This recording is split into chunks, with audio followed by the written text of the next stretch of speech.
briefly describe what variational quantum algorithms are. So variational quantum algorithms, the way that I think about them are, you can think of it as a hybrid scheme of computation that uses both the quantum computer and the classical computer in order to approach particular computational tasks. So on the quantum computer, you're usually preparing some relevant quantum states using what are called parameterized quantum circuits, or PQCs, which I'll define in a couple of slides. And once you make some measurements on the quantum computer and post-process them in order to compute some objective function value, then this quantity is sent to the essentially processed in the classical computer, where you perform some sort of parameter optimization. And with the updated parameters, you feed that back into the PQC on the quantum computer, and this feedback loop repeats for a certain number of cycles until some termination criteria are satisfied. So a prime example of a variational quantum algorithm is the variational quantum eigensolver, or the VQE algorithm. And for VQE, the main task at hand is to estimate the ground state energy of a quantum system. And the objective function at hand is the expectation value of the problem Hamiltonian. And so I think currently one of the biggest goals that the quantum computing community is facing is trying to kind of go towards the so-called quantum advantage point. So specifically, the question that we're particularly interested in as Zapata is, can near-term quantum computers bring meaningful advantages, that is, outperform classical computers at some practical tasks? And the answer so far is we don't really know, but a lot of us in the community, I believe that variational quantum algorithms may be at least a promising first step towards reaching this so-called quantum advantage. And since then, there's been a lot of development around these near-term algorithms, including some proof of principle experiments like the one that's shown here. This was IBM's 2017 paper on experimental demonstration of the VQE algorithm for various molecular systems. But more recently, there's been also Google's quantum supremacy experiments. But the answer to this question is there is a huge but to it. And it's that we need to significantly improve upon the bare framework of variational quantum algorithms in order to achieve any type of advantage. But luckily, variational quantum algorithms by construction is quite modular in design, meaning that there are many design choices or plug and play pieces that you can vary in the variational quantum algorithm module as shown on the right here. And so today, I'll be mostly focusing on the role of the parameterized quantum circuit, or the PQC, and how the way that we design them, as well as how we optimize or tune these parameters of these quantum circuits, really can drive the performance of variational quantum algorithms and essentially push the capabilities of these near-term algorithms. And so I wanted to briefly describe what parameterized quantum circuits, or PQCs, are. In my mind, I think of them as just parameterized unitary operations, where these parameters shown here by thetas are tunable knobs that you can tune in order to generate some interesting quantum states.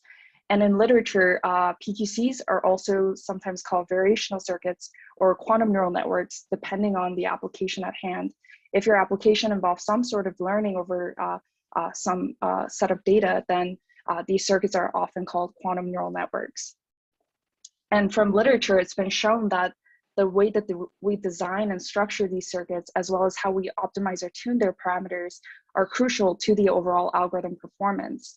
And specifically in the near term, two components that we want to pay attention to are, we want to minimize the circuit depth of these circuits, meaning depth being the number of essentially time steps it takes for you to execute the circuit, assuming certain operations can be implemented in parallel, as well as we also want to minimize the number of gates that are used in our quantum circuit such that it accumulates less error on an actual device. And so today I wanted to highlight a few challenges, a few major challenges in VQAs with some cartoons here as well. So the first question is the idea of representation capability. Given my variational quantum algorithm, can my parameterized quantum circuit likely represent the quantum solution quantum state? So if our initial state was shown, could you see my mouse, by the way? Yes. Okay, so if the initial point in our by setting the initial values to our parameterized quantum circuit is shown by this red dot, and the target state, or for example, the ground state wave function representation of the VQ algorithm is shown by this green dot here.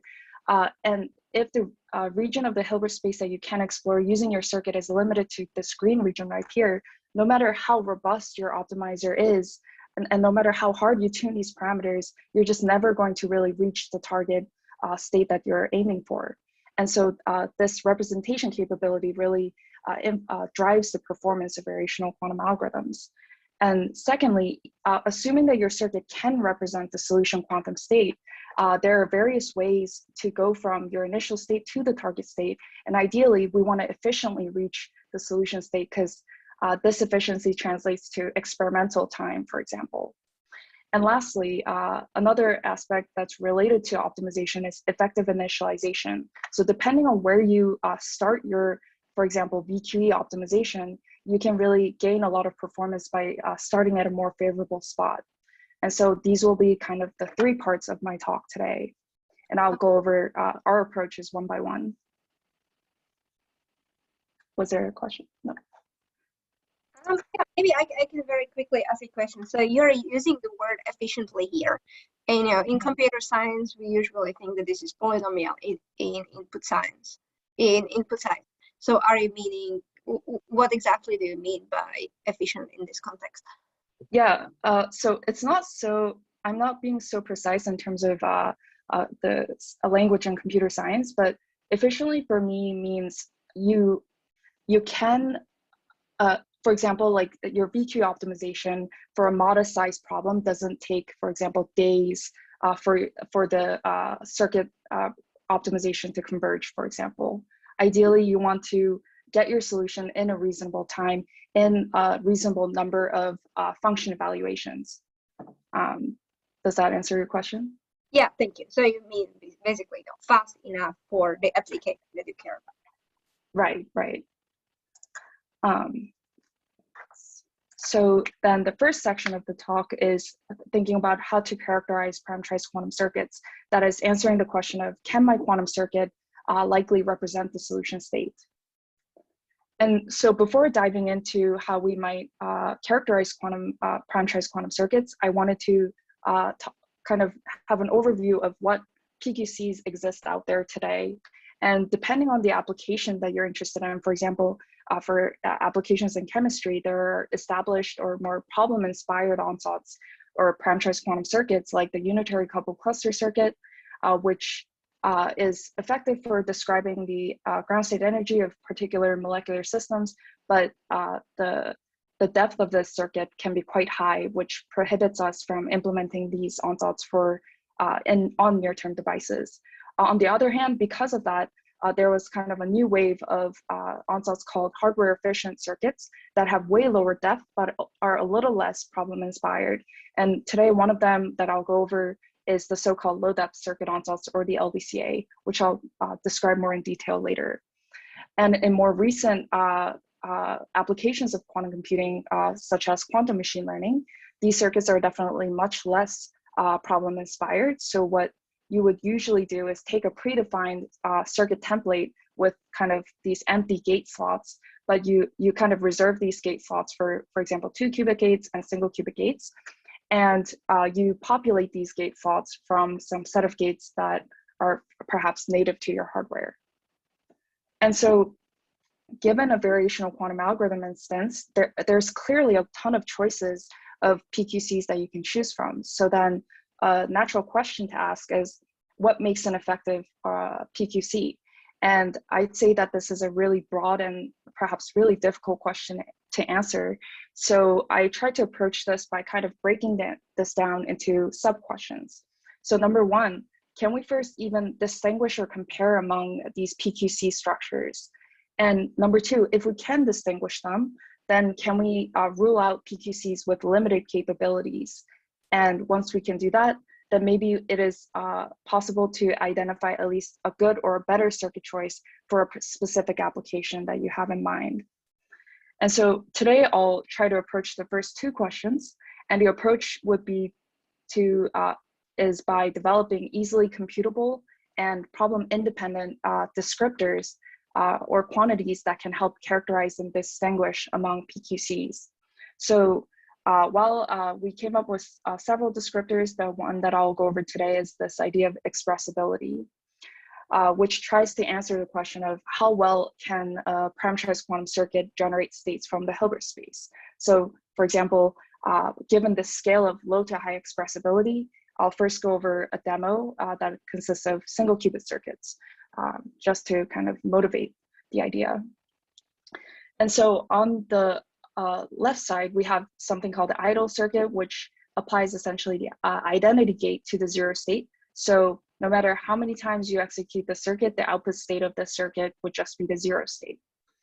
But circuit A now has a Hadamard gate that acts on the 0 state, so that puts you into the XY plane of the Bloch sphere. And this RZ rotation, which is a parameterized state, when you vary the parameters, you're effectively exploring the equator of the Bloch sphere. And circuit B is quite similar to circuit A, but now you have an additional parameterized gate, RX rotation, that essentially allows you to explore more of the Bloch sphere. And just as a reference case, we have an arbitrary hard random unitary, that a single qubit unitary that you apply to the 0 state. So this should, in principle, take you to any place in the on the Bloch sphere. And so at least in the case of these single qubit circuits, expressibility is trying to ask how much coverage can we achieve on this Bloch sphere. And so if we were to sample 1,000 state output state vectors from these circuits, where for parameterized quantum circuits like circuits A and B, you do so by sampling parameters in the parameter space of your quantum circuit, you'd observe something like this. Where, for example, in the idle circuit, you always end up with a 0 state, so this is reflected here. For circuit A, by sampling it, the parameter for this RZ gate, you have this effective exploration about the equator. And for circuit B, you can technically cover all of the Bloch sphere, but not uniformly. And this is because when we're sampling uniformly in the parameter space, that doesn't necessarily imply that you're exploring the Bloch sphere uniformly. And for the reference case of the arbitrary unitary that's applied, we do see more or less near uniform or uniform coverage of the Bloch sphere. And so now the idea is, can we somehow quantify this? And so our proposal was to compare the distribution of states that we generate by sampling the parameters of the PQC and compare that to the reference distribution of hard random states, or the uniform distribution of our states. So I just drew us kind of a cartoon here of 3 different possible scenarios, where in scenario A, there's your circuit, by sampling parameters of your circuit, there are regions in the state space that you just cannot explore with your circuit. And this would be something like circuit A, where there's lots of regions in the Bloch sphere that you just cannot explore no matter how much you sample the parameters. For something like circuit B, now you know that you can technically explore all of the state space, but not uniformly, where you see some concentration in the plus X and the minus X axis.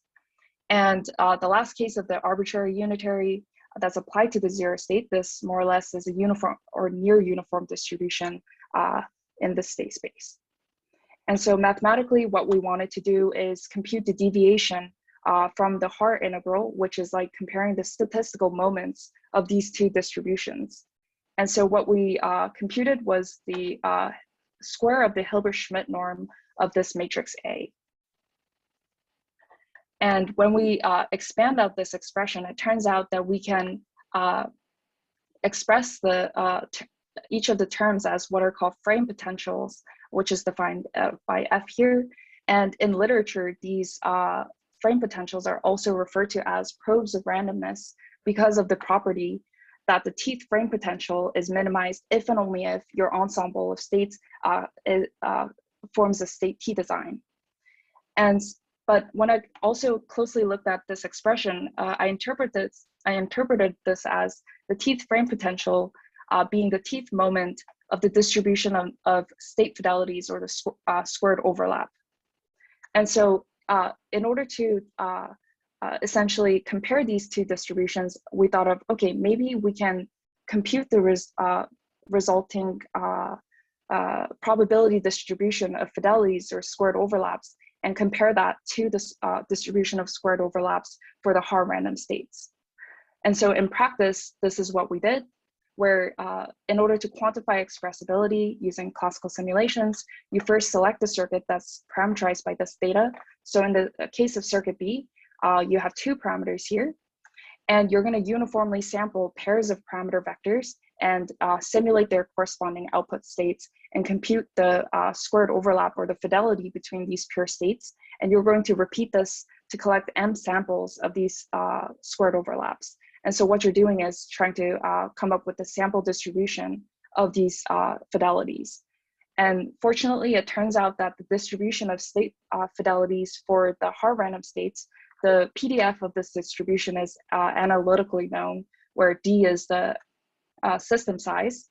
So what we can do is just compute the KL divergence between these two distributions of fidelities. And so if we run this kind of procedure for the circuit B, we compute the KL divergence, and it's 0.02, which is a fairly low value. And this captures the fact that you can, in fact, cover all of the block sphere. It's just not uniformly, and that's why there's this non-zero value. And so if you were to repeat this procedure for all of the single qubit circuits in the demo, it will look something like this, where the KL divergence, smaller KL divergence implies a closeness to the Haar random states. And as we expect, the KL divergence as we go from left to right, as we see more coverage, uniform coverage of the block sphere, we see the KL divergence decreasing. But at the end of the day, we're not so interested in single qubit circuits. And what we would like to do is compare multi-qubit circuits. And because of that, we looked at some, I constructed some parameterized quantum circuit designs that were either inspired by or derived from different studies on parameterized quantum circuits. And today I'll just pick just 3 of them to kind of show you the expressibilities of. So circuits with high expressibility, it turns out, looks something like this. The circuit on the top, which was used in the paper for that implemented the quantum autoencoder. And the bottom one is a parameterized quantum circuit that was used for variational quantum classifiers.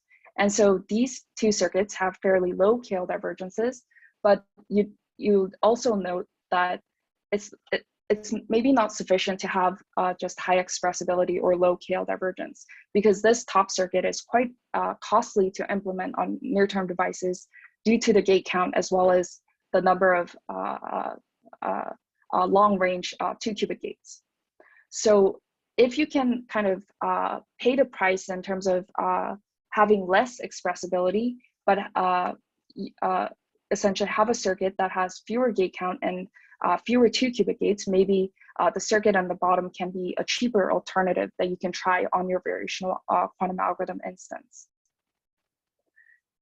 And on the other hand, this is an extreme example of a circuit with low expressibility. So this is just a circuit with local rotations with no entangling operations. So there are just parts of the Hilbert space that you just cannot explore. And because of that, you see that compared to the last 2 circuits, the KL divergence is quite high. And often in parameterized quantum circuit design, what you do is create like a unit cell of a parameterized quantum circuit template that's shown with this dotted box here. And often what you do is repeat this over L repetitions or L layers in the hopes of generating more flexible circuits. And in fact, when we do repeat this number of layers, we see the KL divergence are decreasing, which means that your circuit is becoming more expressive. But there seems to be a saturation point for each type of circuit, which implies that after some K layers, it doesn't actually matter how many more layers you add, your expressibility is just not going to change. And so as a summary, in the rest of the paper, we actually introduced some other easy to compute and problem independent descriptors to help characterize your PQC. And we noted that lack of expressibility may be quite unfavorable for particular problem instances of VQAs. For example, in the case of the single qubit VQE, for example, circuits B and C might generally be more effective ansatz than circuit A because there's just a greater number of Hamiltonians whose ground states can be prepared by circuits B and C than circuit A. And I wanted to note that more recently, there's been quite a few follow-up works that have started correlating descriptors like expressibility to specific algorithm performance. And personally, one takeaway that I got from this study was that when I'm given a new type of variational quantum algorithm instance, a new type of VQE example problem, for example, when the structure of the solution state is not well understood, I found that it might be worth testing first with more expressible circuits than less expressible circuits, so that you have higher level of confidence that your circuit can at least express the solution state of your problem. And so that ends the first part of my talk. So if anyone has questions about the representation capability. Hello, can I ask a question? Sure. Can you go back to the slides that you just, oh yeah. So I'm curious about, just that, the algorithm, yeah. So the last point, so what specifically means by algorithm performance here? Like what is that, like specifically? Yeah, so for this particular work that I referenced here, they were looking at how expressibility and something called the entanglement capability that I also defined in the paper, how that correlates with, for example, the performance of variational quantum classifiers. So I think they looked at what is it? The error that's related to classifying for some test data set they were looking at. And they were showing that, for example, in their study, fairly high expressibility correlated to better classifier performance. Right, I see. So the ability to reach more states will somehow relate it to, like, better accuracy or something like that, right? So yeah, but I believe that might be specific to particular types of algorithms because, for example, maybe in certain types of VQE problems, it might be that having too much flexibility in terms of the states that you can access can slow down, for example, the optimization process, right? Because you'd have to search through much more states to reach the target state. So yeah, it seems like the correlation between expressibility and algorithm performance really depends on your particular problem of interest. Right. Actually, in terms of this, I do have a related question, which is, we know that, so the ability to reach more state is not the same thing as the ability to approximate more functions, right? So if you are doing machine learning, your model is, the goal of the model is to reach more, say, functions of your data. Let's put it this way. So these two actually are different things, right? Does it make sense? So I was wondering, from this machine learning perspective, how does this expressibility related to that, to the, say, the universal function approximator? How is that true if I can reach any state and I can also approximate any function? Yeah, that's a really good. Yeah, that's a really good point. And to be honest, I don't actually fully understand the relationship between expressibility and the expressive capacity to represent functions are. But it certainly seems like there are several groups working on it. Like, I think there have been a few papers by Maria Schuld and others that are trying to shed light on this. But yeah, I was talking about that. Yeah. So yeah, the Freud series paper, right? So yeah. Right. Yeah. So yeah, so this, I think, fundamentally, this raised the question: what is the universal approximation theory in quantum. So in classical case, we have this universal approximation theory. It is well studied. But in quantum case, it seems like we do not have a solid theory until now to fundamentally address this theoretical question, right? Right. Yeah, I agree with you on that. Yeah, so while I don't think expressibility might be so helpful in maybe characterizing applications in quantum machine learning, I do still believe that for modest size, for example, VQE problems where the task at hand is to prepare a specific wave function, right, the ground state approximation, I think expressibility can still help you at least rule out circuits that are probably less likely to be able to prepare that state. Yes. So for state preparation, yes. If you want to prepare a specific state, that definitely helps. Yeah. Mm-hmm. Thank you so much. Yep. May I make a comment as well? Yes. Daniel Burgert here. I work on quantum control. I just wanted to say that it's interesting, and there are some connections with control theory. So the expressibility, so the question of which states you can reach, is connected to the quantum speed limit in control theory. The question at which point does your product of unitaries become universal, so to say, to generate every single state. And that's quite a well-studied object in the control community. So it might be interesting to make some links with that. And the question at which time your circuit becomes uniform in the Haar measure sense, I think was studied in a paper by Winton Brown and Lorenza Viola, and they showed that the convergence, as you increase the number of layers, the convergence to the Haar measure is sort of exponential. So it might be worth checking that paper. It's a PRL, about 10, 15 years old. Okay, that's a great point. It's more a comment than a question. Thanks. Yeah. All right, thanks so much.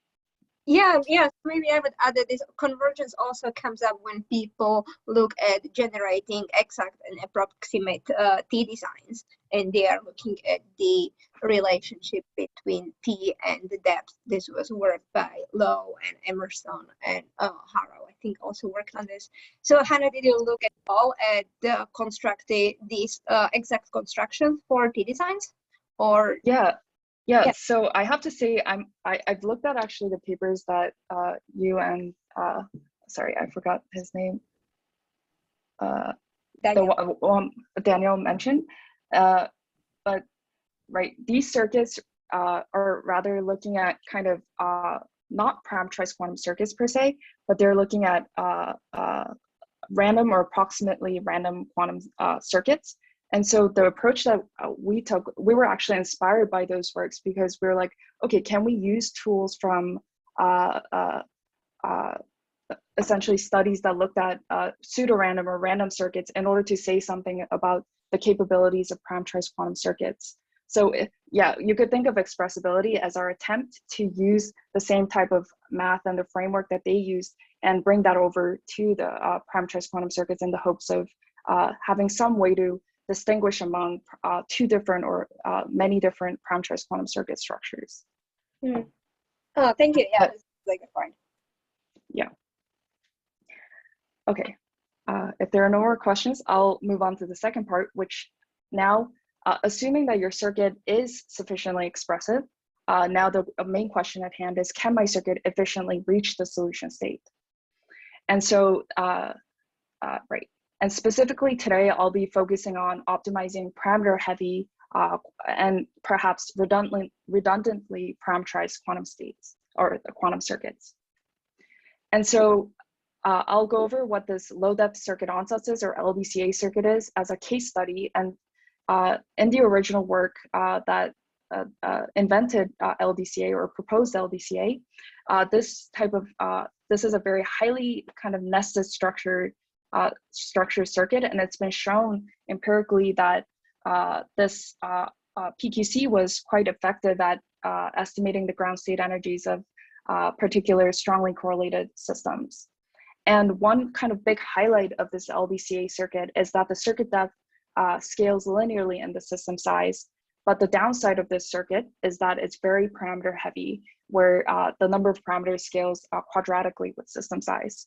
So for example, if we had an LDCA circuit with 12 qubits and 5 of these so-called super layers, which is just some level of layering that goes on in LDCA, this already accumulates 1,002 parameters that you have to optimize in your, for example, VQE algorithm.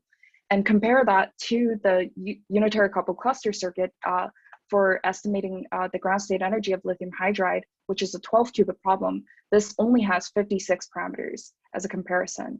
Of course, the catch is that this UCCSD circuit is actually way deeper than this LDCA circuit with 1,002 parameters. And so I'd like to think that there's this interesting trade-off between the parameter count and the depth of your circuit, where you'd have to pay the cost in either kind of regime, where if you had a high parameter count, this would correspond to likely a lot of difficulty in the optimization or tuning of these parameters, while on the other hand, if your circuit is low parameter count but high depth, this results in difficulty in implementing, especially on near-term devices. And so I wanted to highlight two main things that we understand so far, which is number one, past studies have developed powerful PQCs, but for example, like LDCA, but their applications to larger variational quantum algorithm instances have so far been limited by the large number of parameters and the corresponding difficulty in optimization. And number two, the way that we're currently designing PQCs, this idea of taking a unit cell circuit template and repeating that over many layers, this way of designing circuits leads to sufficiently expressive but very parameter heavy or redundantly parameterized PQCs. And so the driving question of this is, can we make better use of these PQCs? That is, can we optimize them more efficiently? And before going over that, I wanted to briefly kind of review the most traditional way of optimizing PQCs. And this is just a cartoon that I drew. That's kind of looking at the optimization process and from the perspective of this high dimensional parameter space. So if this is your optimization trajectory, the most traditional way of optimizing, you're tuning or changing the values of every single parameter in your circuit usually. And this way of optimizing the parameters of PQCs, especially with increasing parameter counts, this might become really hard as the optimizer may have to expend a lot of function calls just to sufficiently explore this large parameter space. And so the method that we developed to kind of circumvent this problem is, which we call parameter efficient circuit training, or PECT. Instead of running one large optimization task, we propose launching a sequence of smaller optimizations, with each optimization iteration tuning a parameter subset and updating the composition and the parameter values of that parameter subset. And this PECT can work because of the fact that the way that we're currently designing circuits, it's likely that not all the parameters in our parameterized quantum circuits are that important or even necessary to prepare the solution state. So for example, if you were to only take a parameter subset, which means you're activating a subset of the parameters in your parameter vector, this would only activate particular gates in your circuit, and you would end up with a circuit substructure. Also, I'm assuming here that each parameterized gate has a single parameter, like those single qubit rotations or controlled single qubit rotations. And I just wanted to note that our method PECT is adapted from a strategy in classical machine learning that was used to train deep neural networks. And so to kind of schematically go over the PECT procedure, so the input to PECT would be the PQC that you want to optimize. And for example, let's pretend that the circuit has a lot of parameters, and in this case, it's 48 parameters. And so PECT has several phases, first of them being the circuit tuning phase, where you first randomly select the parameter subset.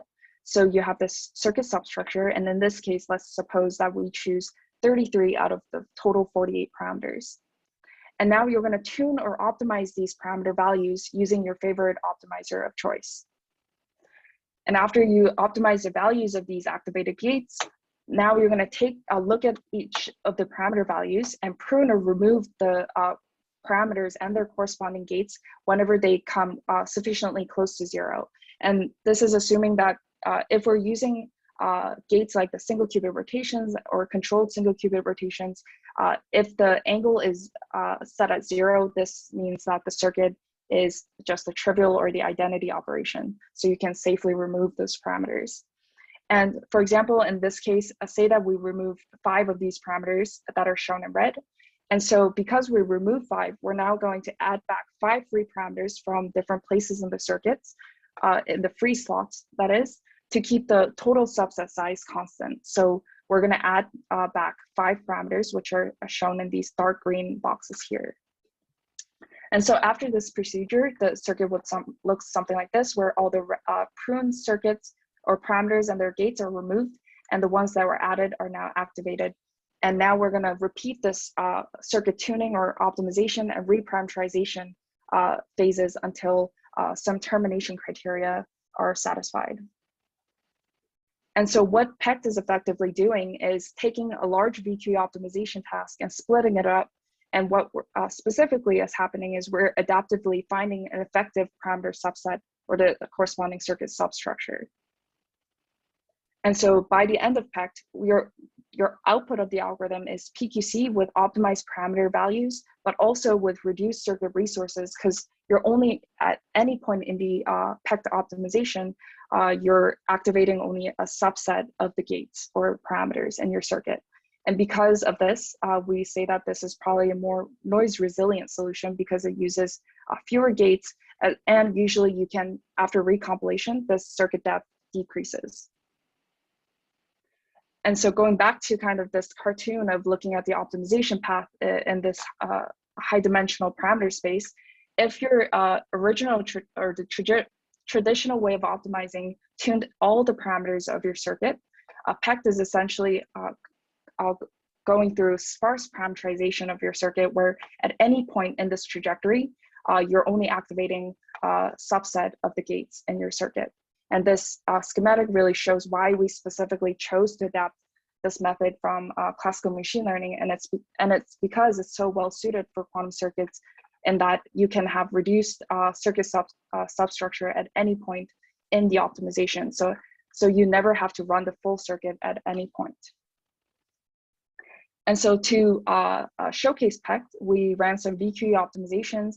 In this case, we're showing the case of estimating the ground state energy of lithium hydride using this LDCA circuit. And we see that in blue is trying to use the traditional way of optimizing a parameterized quantum circuit, that is tuning all the angles of LDCA using this optimizer called SLSQP. And so in blue, you see that for each bond length, this is the energy error. And often what you'd want to do is have the energy error fall below this green threshold and enter this kind of green region, which we call the chemical accuracy threshold. And we see that for most of the bond lengths, LDCA, just using the traditional way of optimizing, you can't essentially cross the chemical accuracy threshold. But now if we were to use LDCA with PECT, but using a different optimizer called LBFGSB, for a lot of the bond lengths, we do fall under the chemical accuracy threshold, except for a few bond lengths. But now if you replace this optimizer with the same thing as the traditional way of optimizing, where the optimizer of choice was SLSQP, we see that for all the bond lengths, we fall well under this chemical accuracy threshold. And also, the additional highlight of PECT was that at any point in the optimization, you never have to execute the full circuit. And so we see this in the final circuit depth here, where optimizing LDCA without PECT has high circuit depth, but by using PECT and using optimizing circuit substructures, the circuit depth is pretty dramatically reduced. And if you look at the number of function calls, it happens so that actually there are instances where PECT, even if you're searching for the right parameter subset, it still uses up fewer number of function calls than if you were to try to optimize LDCA without PECT. But obviously, you'll note that these are pretty high numbers of function calls, and that's, I think, the price you tend to pay with PECT. it's just that because you're searching for the right parameter subset, you might end up expending a lot of function calls.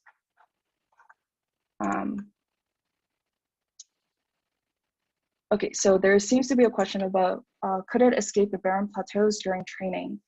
We haven't explicitly tested this yet, but we do believe so, because if well, it depends on if the reduced circuit structure is still close to a 2 design, right? But at least in practice, from our numerical data, where we tested up to BQ problems of 16 qubits, we haven't seen the barren plateau phenomenon. Yeah. And I'll note that for these circuits that we were optimizing, these circuits had up to 1,200 parameters. But then just to make sure that the results in the previous slide just wasn't sure luck, right, that we found accurate enough solutions. So for 3 particular bond lengths in this lithium hydride energy profile, we ran 25 trials of optimizations using 25 random initializations. And you see the trajectories that end in this green dot implies that for these runs, the final point reached below the chemical accuracy threshold. And we see that for all 3 bond lengths, the success probability is fairly high. And so this shows some sort of parameter initialization robustness of using PECT with LBCA, but also I think this tells us something about the large degree of parameter redundancy of LBCA, where the effective parameter subsets that were arrived by these different successful solutions may differ from one another, but it doesn't really matter which parameters are chosen at the end. There are many ways to essentially choose effective parameterizations.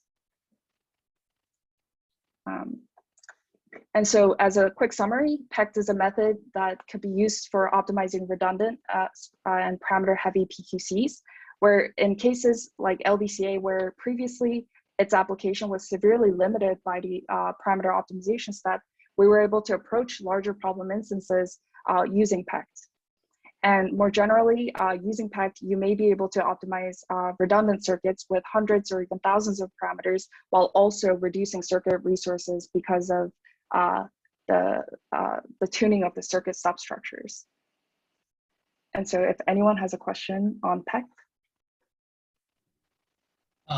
Sorry, can I have a question? Yeah, of course. First, have you tried other PQC than LBCA? Does PECT also work for other ansatz as well? So in the PECT paper, we looked at the unitary coupled cluster circuit, as well as its one of its variant, which was shown to be more powerful, called KUPCCGSD. And it was shown that PECT actually helped improve the performance using these ansatz as well, although they're not as redundantly parameterized as LBCA. Right, I see. So basically for redundant PQC, PECT works much better. Right. Right. Is there any like theoretical like reasons to back up PECT? So just to say that it works because of something, and then it will work for, I mean, for sure. Is there any reasons like this? Yeah, I can't say anything concrete about the guarantees, but this has been, so I've been kind of thinking about effective ways to design PQCs for a while.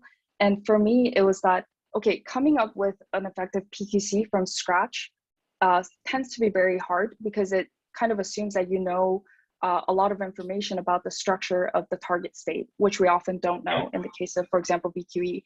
So then my thought was, after studying expressibility, maybe the other approach would be looking at it from the opposite perspective, where now you start with a very general or expressive circuit, but now the task at hand is to carve away unimportant parts in order to come up with a circuit that can express your ground state, for example. So I think that was kind of the idea behind PECT. Yes. So can we say this is still some kind of like assumption that you make? Yes. Okay. Yes, Yeah. certainly. Then this related to, so there was a similar approach which is called layer-wise training by Google a while ago.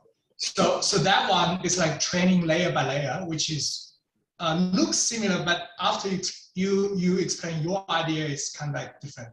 But the strategy is pretty much the same. So you optimize a subset of your parameter, right? Yeah, so I kind of reconcile that as layer-wise training is a very structured way of choosing a parameter subset. Whereas PECT is just a little bit more chaotic. Yeah.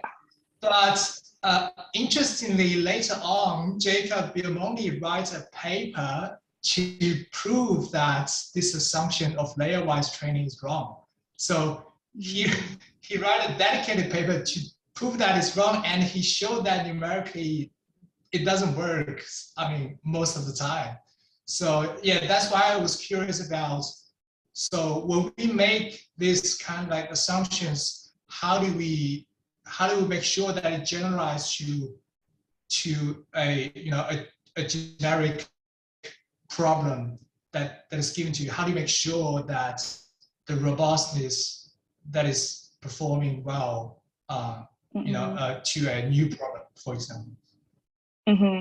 Yeah, I haven't read this paper by Jacob Biamonti, but I could imagine that, right, with the layer-wise training, unless you do it pretty carefully, it may be probably easy to fall into some sort of local minima, right? Especially if you're like freezing previous layers or something. Yeah, I guess the problem, I mean, naively thinking, my perspective is that we are optimizing a function, but now you're only optimizing a subset of a variable. Then we know that the whole function, the entire function, is a variable of all the parameters, but now you're optimizing part of it. Then this, how does this even have some possibility to work? So because you tune this part and then you optimize it well for this part, but then if you change others, this part might not be good at all, right? The values of the parameters of your optimized value might, when you change other values, when you change other parameters, then your optimized value for this subset will, may not be the optimal ones for the problem, the cost function minimum, right? Does that make sense? It's hard to.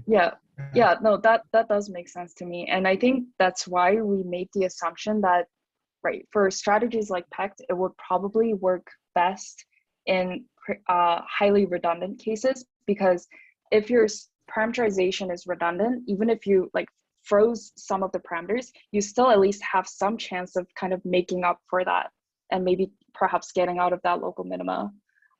But I do agree that, like, for the general case, it's really hard to say if it will succeed or not. Right. And I noticed that you add the new parameters afterwards. I guess that makes the situation better, because you kind of like, Right. I sometimes think of that as like some sort of redemption phase if you messed up in the previous phase of pruning some important parameters. That's what I was thinking as well. Okay, cool. Yeah. Thank you so much. Yep, of course. Okay. And if there are no more questions, I'll go into the third or the last part, which deals with initializing parameterized quantum circuits, answering the question of, can my quantum circuit start at a good enough initial point to more efficiently reach the solution state? Now, I want to note that this work was done by Frederic Savage, an intern at Zapata Computing, as well as Alejandro Perdomo-Ortiz.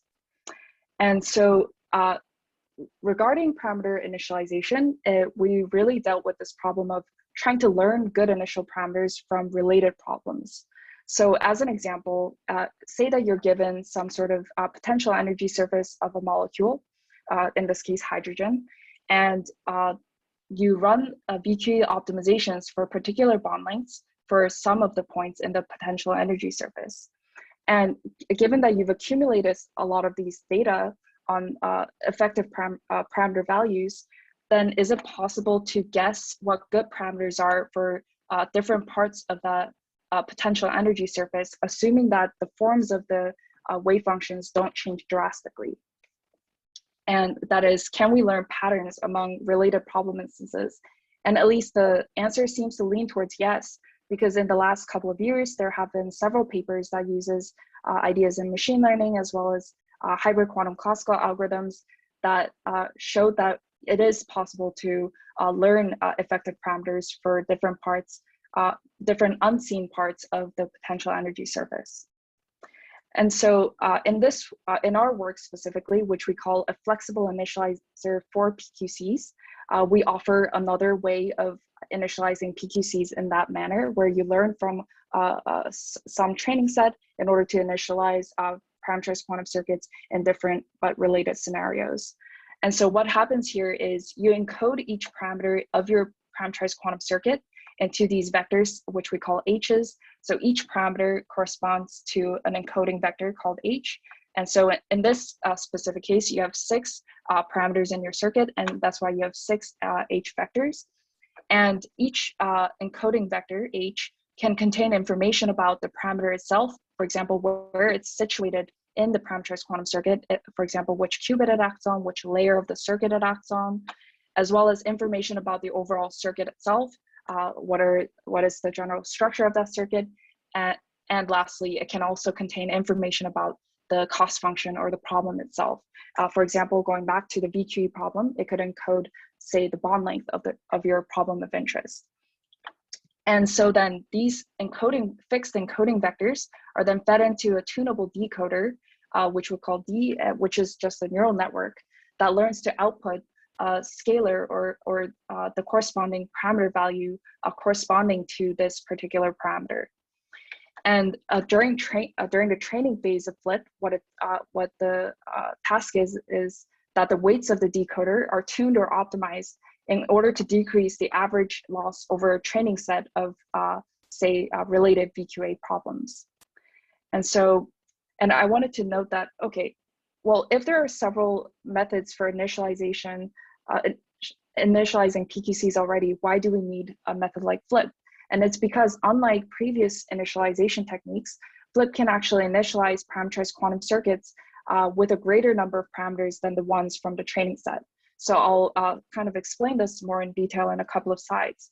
But just to show some numerical data, where we're trying to initialize or find good initial parameters for the QAOA ansatz using on max cut problems, where the training set and the test sets were just random graph instances of varying number of nodes and number of layers. In this particular case, the training set had up to graph instances of up to 8 nodes, and the QAOA ansatz of up to 8 layers. And in order to benchmark FLIP, in QAOA, we know that there were some concrete work that showed that there's concentration of parameters for typical graph instances. So inspired by that, heuristics for initializing parameters was you take a subset of the training graph instances and optimize the QAOA ansatz, and you keep track of what the best parameters is that produces the best average score among these chosen training graph instances. And by taking the best parameters, now you're using these parameters as the initial parameters for the rest of the training set. As well as there was a previous work that used a recurrent neural network in order to initialize parameters. And I want to show that this graph right here is showing the average loss over the test set. So in the test set, unlike the training set, we actually ramped up the size of the problem so that the graphs have 12 nodes and exactly 8 layers. And if we were to compare the performance of different initialization methods, the worst being just randomly initializing the parameters of your QAOA ansatz, you see the curve right here in orange. And if you were to use this heuristics method, it improves dramatically from the random initialization. And the red curve shows the RNN initializer, and you see that FLIP outperforms all of the benchmark methods, which was pretty promising. But I think this fails to show kind of the highlight of FLIP, which is the ability to extend to initializing circuits with more parameters than what was observed in the training set. And so again, the question is, what if we want to initialize circuits with greater depth or larger P? So in this case, the training set remains the same, graphs of up to 8 nodes and up to 8 layers. But now not only are the graph instances larger with more nodes, but now we look at circuits with greater number of layers. But the catch is that for existing methods, you actually cannot extend your initializer to find good initial points for circuits with greater number of parameters. So what we had to do with this RNN method, as well as the heuristics method, is that we retrained these networks, or retrain these methods using graph instances or QIA instances with 12 layers. So in some sense, because you have to retrain them, this is what we call the unfair parts of the graph.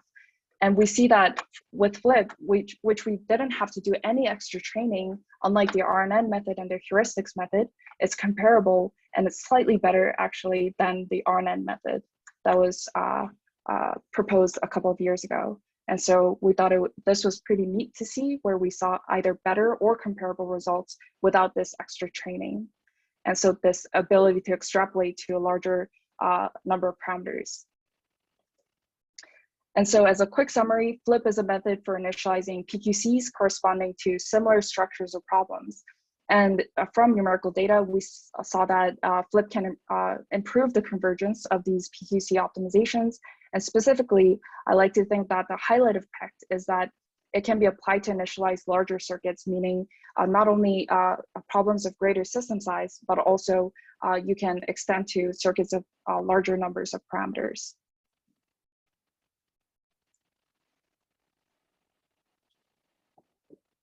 And with that, although I didn't, I guess, completely answer or solve all of the challenges, the different methods that I covered today at least approaches them and provides us with a better insight to approach the 3 challenges that I mentioned here.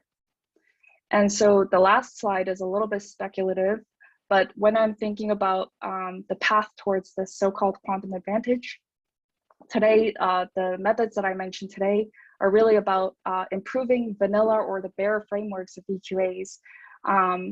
But I believe that probably in order to actually become even closer to this so-called quantum advantage, it will probably be that we would have to keep pushing the capabilities of VQAs, but at some point also perhaps use VQAs in tandem with other early fault-tolerant or fault-tolerant algorithms, which might then get us actually closer to this quantum advantage. And so with that, I wanted to thank you guys for your attention, but also acknowledge a lot of my colleagues at Zapata Computing, as well as Professor Alana Spruik-Guzik's lab, where I recently finished my PhD. And I wanted to thank you guys for your attention. And if you have any questions, feel free to ask now.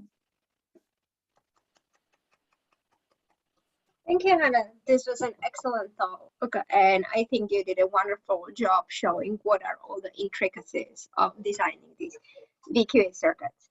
And the amount of discussion we had during the talk is, I think, just an evidence of how good of a job you did presenting your work. We are pretty much out of time for the official talk, and I know that some people have meetings they have to go to, but if you have other questions on Hannah, please go right ahead. Yeah, also feel free to email me any questions if you have any. Yeah. Hello. Sorry, can I have another question again? Yeah, of course. Okay, so it's about the flip. Can you, so you're comparing with the Verdon's paper RNN. Yes. Yeah, and so in that paper, they kind of like trained the RNN by small problem size, and then they show that this trained RNN can work well in larger problem size, right? Yes.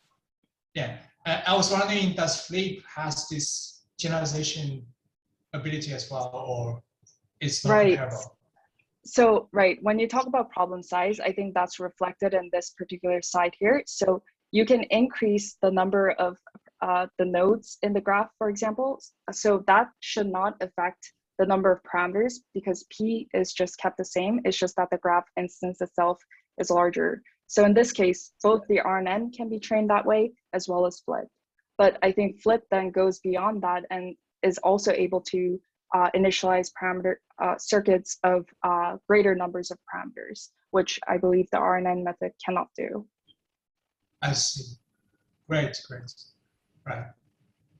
Yeah, overall, these are all like amazing works. Yeah, thank you so much. I really appreciate it. Thank you.